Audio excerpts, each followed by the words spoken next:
Hello, YouTubers. Joe Kersey here on May 2nd, 2020 at 15:28 in the afternoon. God bless us all.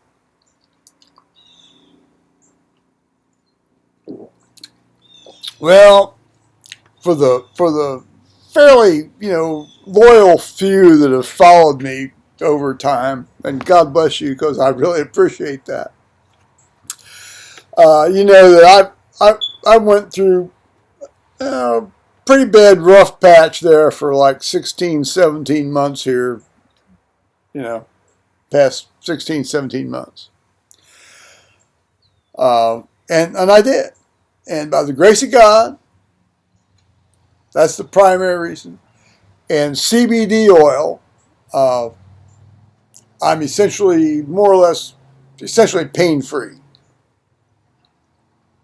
So now I'm just left with the residual, like feeling like I've been brained, after I fell into the fire pit in 2011 situation. But that waxes and wanes, so I can kind of deal with that. So we're kind of back, and as you might notice, I've got see that door's open. That's the first time that door's been open since last November. I got the window open. I got all the heaters off. I got all the fans off. I'm not burning electricity. Here we are. So God bless us. So we're on our way. Now,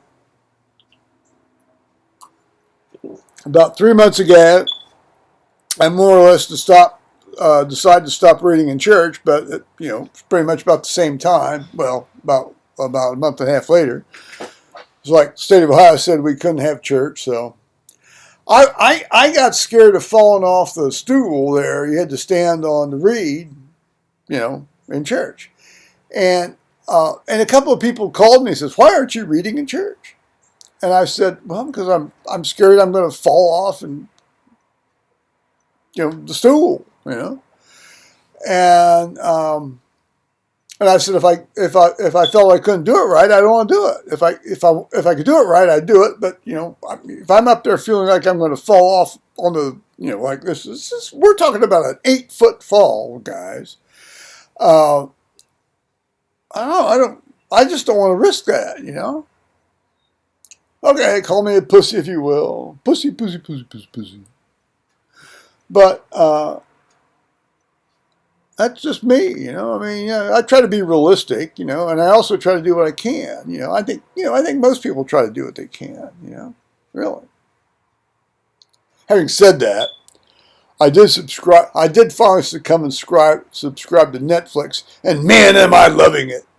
I am watching so much of this stuff. It's just amazing. And it's good stuff. I mean, it's good material. It's not like you're watching crap. Well, so much crap. But I don't watch the crap. I look around, find stuff that's not crap, and watch it.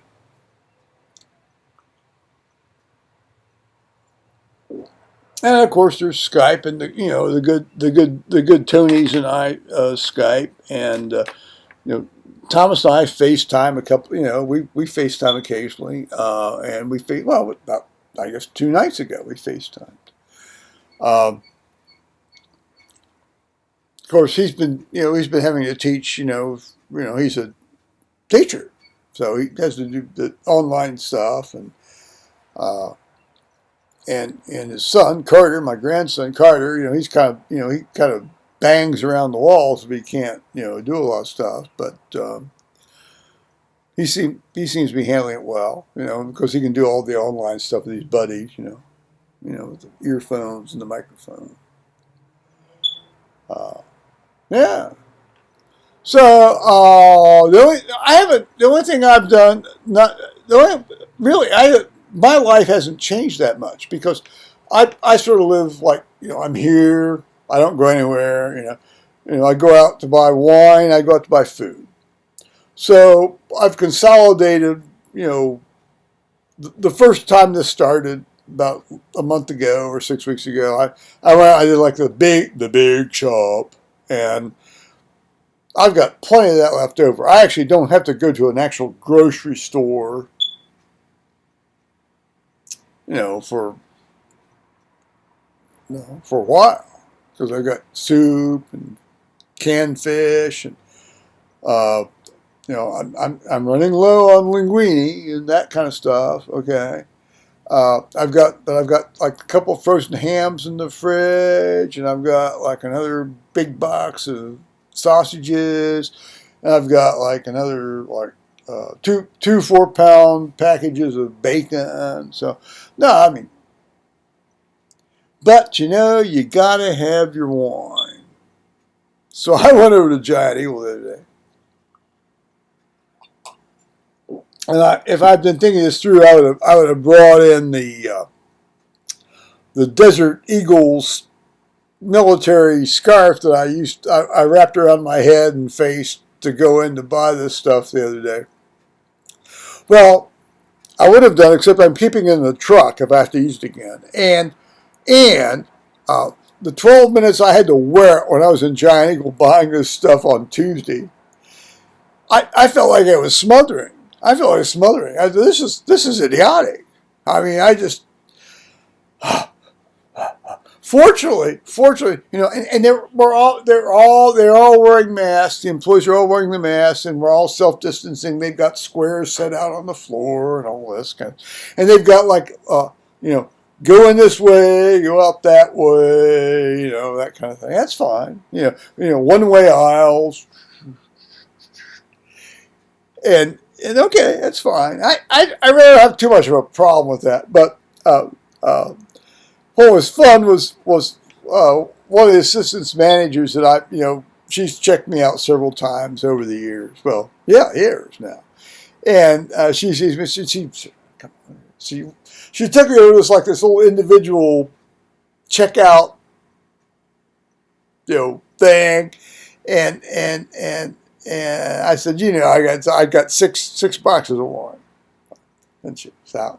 But she doesn't have a mask. I've got my scarf wrapped around my face. I'm smothering. And I'm holding it up to be sure it doesn't go down. And all this. And she's there, which doesn't bother me in the slightest. I mean, God bless her. And she's checking me out. So I was like, out the door. So, God bless her. Good for Giant Eagle. There's several things I'd like to get at Walmart, but I'm thinking, no, I don't. I really don't want to. Meanwhile, I won't wear these ear loop things. I will not. I refuse to wear ear loop stuff. It fucks with my glasses things, for one thing. And the aesthetics of the ear loop masks offend me. They really do. I never used those. We didn't have those when I was working in the operating room. Yeah. Now we had you tied it up here, you tied it around the back of your neck, you bent the metal thing over your nose, and off you went. Yeah. We don't need these fashionable ear loop things that make us look like a busload of tourists from an East Asian country arriving in San Francisco, going, clustering together, packing together, making people walk around them onto the street. Screw that. I stood there and made them part. So if you think you're going to run me into the street, you are thinking another thing, folks. And those folks are racist words. There's so many words now are considered racist. Is folks a racist word?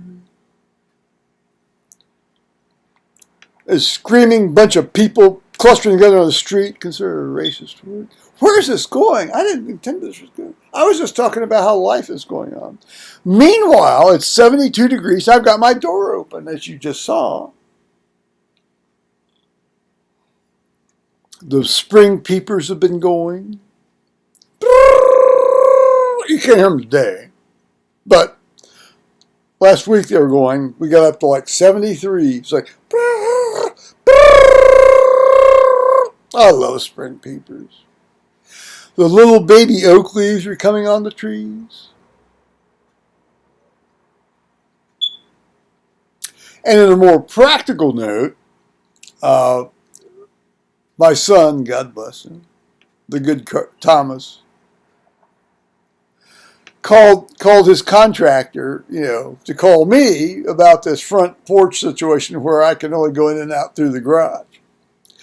And so he came out. He came out about 2 weeks ago, and we just had the greatest chat because we knew so many people. Because the man has some illnesses, and he knew a lot of physicians and surgeons that I knew. So we just chatted away, keeping keeping social distancing.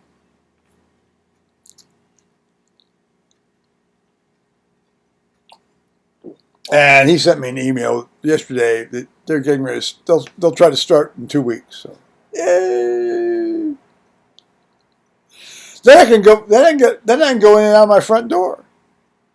Now, having said that, there was some sort of bird that made its nest out of mud and straw that was trying to build its nest on top of my screen door out there, or my storm door that sort of sits half, like about this much open all the time.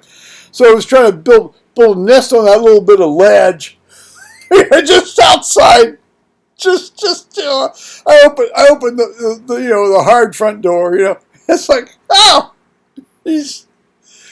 I think that stopped his effort. I just checked, and that seems to have stopped his effort.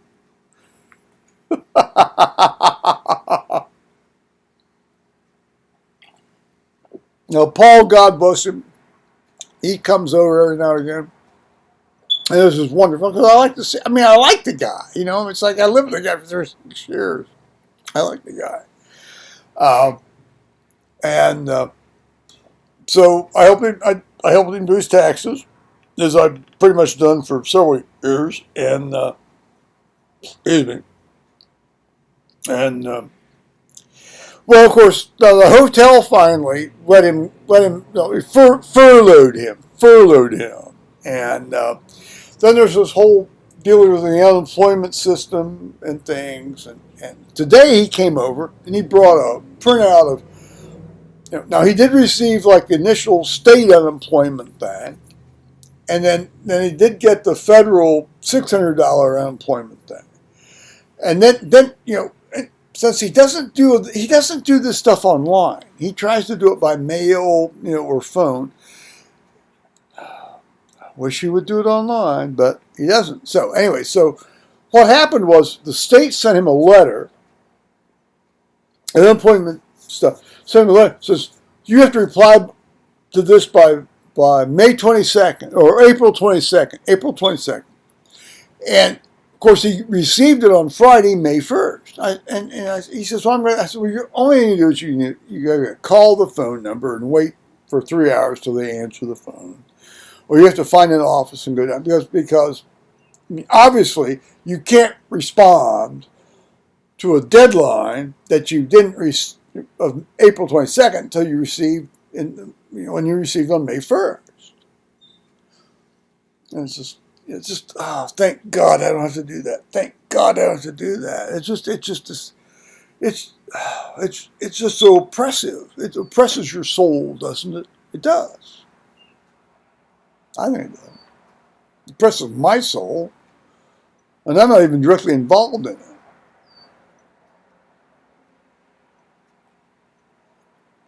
So I thought when he was up here today,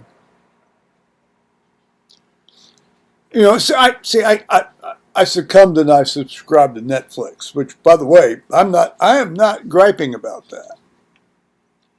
So I'd watched a couple of these comedy things, and we used to like kind of watching comedy things. And I thought, oh, let's watch this together, And I thought, well, I debated because I don't want him getting addicted to coming over here and just sitting here and watching Netflix with me. I was wrong because he immediately went to sleep. He showed me this and he immediately went to sleep. And I thought, okay, well, I'll watch a little bit. No, I set it up so we could watch on the big screen TV and all this. And nope, nope, nope, nope. And so when he kind of woke up one time, he said, "I'm really listening to it." Well, that was a good try. That's okay. I'd rather him sitting here sleeping in my chair than driving after drinking 3 beers, bang bang bang. Now he said that's the only beers he's drunk drank drunk that day, and maybe it is. Maybe his tolerance is way down. But what's interesting to me is, see, he's actually furloughed from his work. They're paying for his medical insurance. He's on unemployment. He's gotten the first payment from the state and the $600 state from the feds. Well, and then of course he's confused by the intervening state stuff saying, "Oh, answer these questions." See, the word revolves around disability. I think when he was answering these questions online on his computer, he was taking disability to mean one thing, and the state was using disability to mean another thing. He's not disabled. Hell, he can work. He's ready to go. Physically, he's not physically and mentally disabled. But I think for some reason the state was using the word a different way. I don't know. I may be wrong. And John Husted, our lieutenant governor, was addressing that in the daily press conferences, and I didn't quite understand that. And I thought, okay. Well, it turns out in walks an example of it. So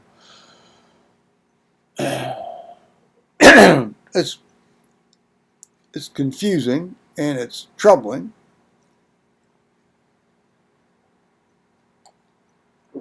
But he's okay. He's not.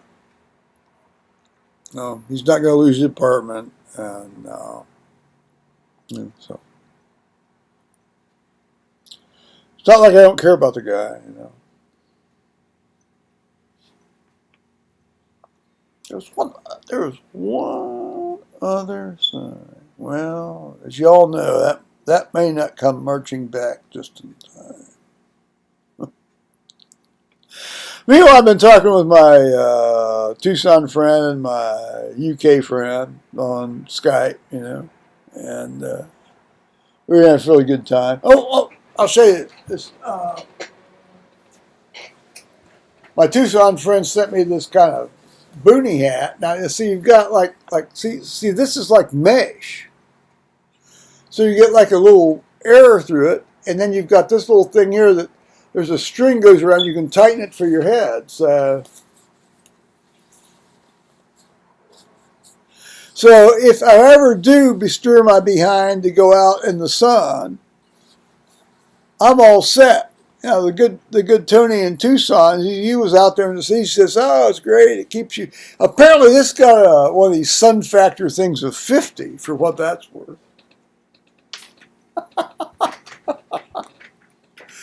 Here, I really hope at some point God lets me, have my balance enough to get into the shower in the morning so I could wash my body off and my hair. But that's okay. You didn't need to know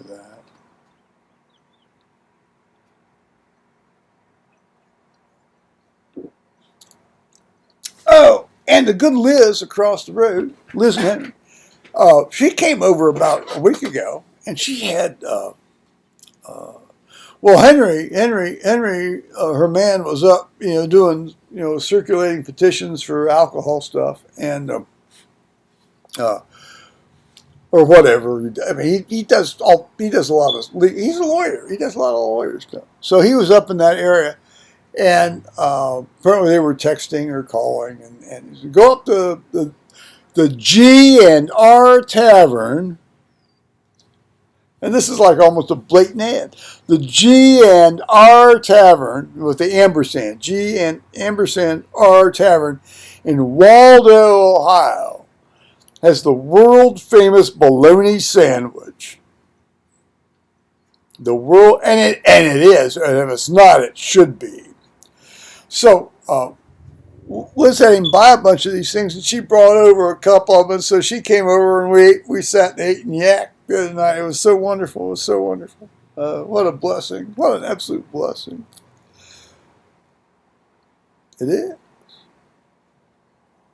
I'm very serious. It is. I wonder if, no, I'll speculate about that off camera, but with other people. But Thomas's friend runs a sandwich operation, and I'm just wondering if maybe he could do like a cross deal, get wider distribution both for them and for him.